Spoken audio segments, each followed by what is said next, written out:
Hello and welcome to this week's episode of The Rev.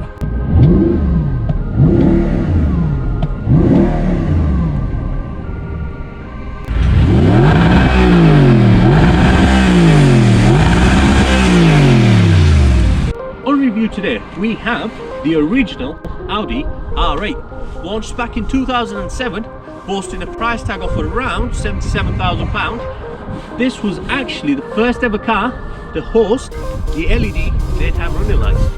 Let's move the clocks forward to 2021 and see if it's still as good today as it was back then.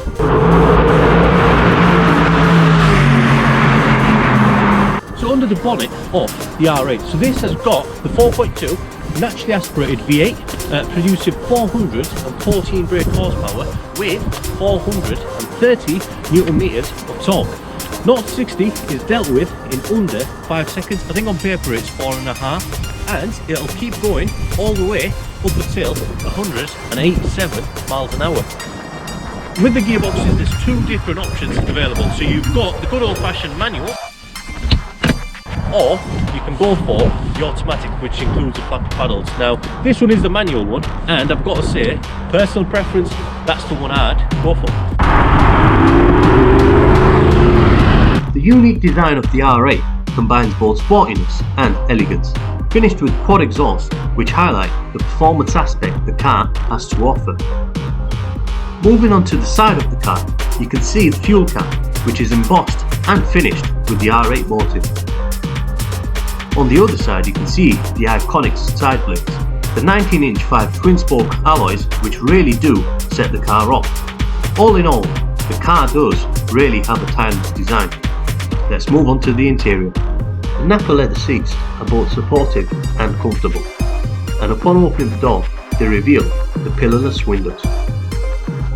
The R8's interior is actually very roomy and airy, and behind the cockpit it's driver focused. The speedometer is very simple, however it does host a voltmeter. Oh, and let's not forget that open gated manual gearbox. So Audi claimed that you can get 2 suitcases in the boot of the R8. We didn't have 2 suitcases, so here's some other random stuff.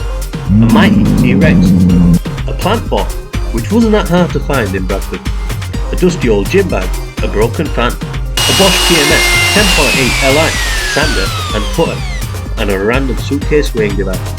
As you can see, these items fit pretty snugly in the R8's boot. That's enough fooling about, let's get back to business. So the R8 was actually Audi's first ever supercar, and when they launched this, obviously, so they took a few of the bits from the RS4, put it into this, and this was the result. And when it came out, it didn't really get all the press it kind of needed, but honestly it's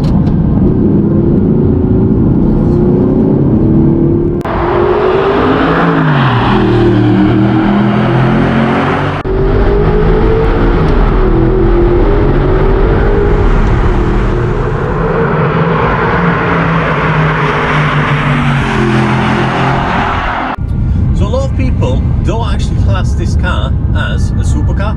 I don't know why, because wherever you go it does still turn heads, people still point at it, and you still do get little kids pulling their dad's hand saying, "Dad, look, Iron Man." So definitely a supercar in my eyes. Back when this was launched, back in 2007, so starting price was around the 80 grand mark. Again, initially it was the V8 that came out, but then they launched the V10, which took all the shine away from the V8, because honestly this is an everyday supercar. It's something you can live with on a day-to-day basis. I've actually been running this car for the last 7 months or so now, and I have to say it's not really skipped a beat, because drivability is spot on. You know, you can drive it drives like a normal Audi in all fairness around town and stuff. Maintenance wise, I did get it serviced about 2 months ago. That set me back about 2 grand, but in that bill was one of the coolant pipes as well. They split, so I had to get that replaced too. fuel wise, don't get me wrong, it's not the best of cars on fuel, but you don't get a car like this and worry about the you don't worry about the fuel ultimately. So a full tank is around £80 or so, and it'll give you, again, depending if you do local miles, probably about early 300s on the range. Get onto the motorway, that'll take it to like 400 or so. So yeah, it's not unrealistic to run with this every day, but as I said, as the way the car looks and performs, honestly, you shouldn't be able to do this in a car every day, but you can. So even though the car was made back in 2007, there's still all your kind of creature comforts in here. So cruise control, multifunction controls for the steering wheel, I don't know, heated seats, folding mirrors, sat-nav, Bluetooth connector. Well, actually, with the Bluetooth, I've had to buy a transmitter because it didn't come with the Bluetooth on this car. So, but that's what, a 50 quid fix or something. Job's good. Now, this was a low budget supercar, what you've got to bear in mind. I mean, this is a car that, you know, attracts attention wherever you go, and it's under 40 grand. The R8 never actually got the write-up that it deserved. Now, obviously this car came out with a V10 model as well that you could get, but I mean, people often used to compare it and say, look, go for the V10, and the V8 kind of got disregarded. But what you've got to kind of understand is, in the real world, the V8 is probably the better car, because as a day-to-day driver, it's just such a nice car to be behind the wheel of, and in terms of the usability of it, you can actually use it, like I said, on a day-to-day basis. I mean, this was like 30 grand, I think it was, or 40 grand less than the Lamborghini Gallardo. So if you wanted a V10, you go for a Lamborghini instead, ultimately, right? Why would you go for a V10 in an R8 when you can get a Lamborghini? But this, as a V8 car, honestly, is such a good car.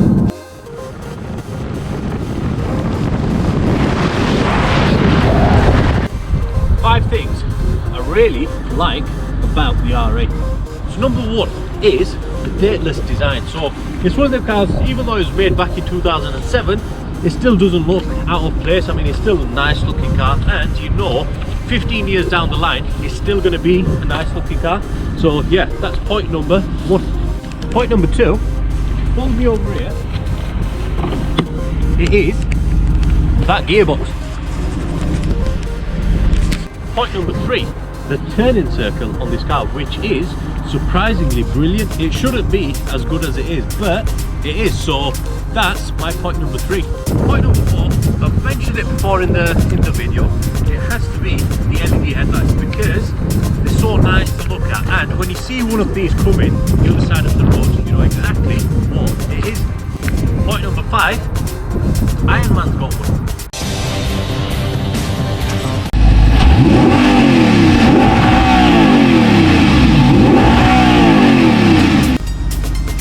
Five things I don't like.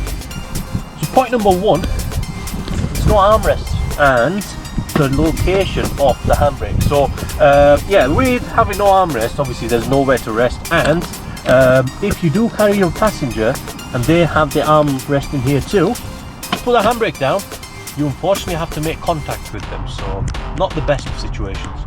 Point number two has to be the cup holders.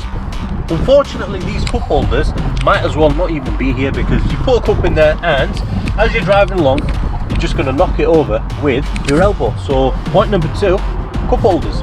Point number three has to be sun visors, which are pretty pointless, to be honest. Again, don't really do much, and once you open the little slot there to view the mirror, all you can see is back there somewhere. So yeah, Audi, unfortunately, you're going to lose a few marks there. Point number five is the size of the door. It's massive. So if you go to a car park, you have to be careful where you park it.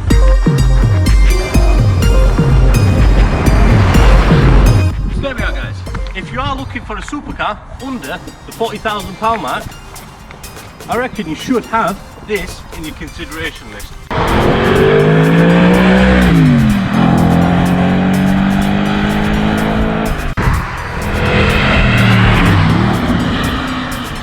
Guys, if you have liked today's content, please don't forget to like and subscribe, and feel free to drop any comments down below.